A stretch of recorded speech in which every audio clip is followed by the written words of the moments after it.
যাদের নামাজ পড়ার সময় দুনিয়াবি চিন্তা মনে আসে বা নামাজে অমনোযোগী তৈরি হয়, তারা ভিডিওটি শেষ পর্যন্ত দেখার অনুরোধ রইল।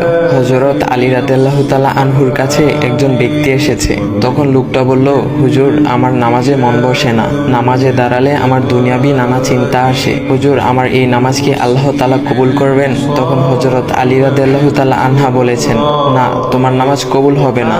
তখন লোকটা মনে অনেক কষ্ট নিয়ে চলে যাচ্ছেন। এমন সময় রাসূল সাল্লাল্লাহু আলাইহি ওয়াসাল্লাম এসে হযরত আলী রাদিয়াল্লাহু তাআলা আনহুকে জিজ্ঞাসা করলেন, ইয়া আলী, আপনার কাছে লোকটা কেন এসেছিল?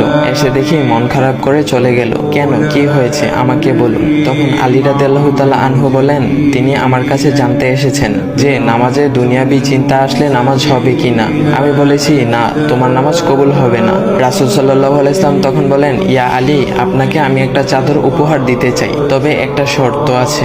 আলী রাদিয়াল্লাহু তাআলা আনহু খুশি হয়ে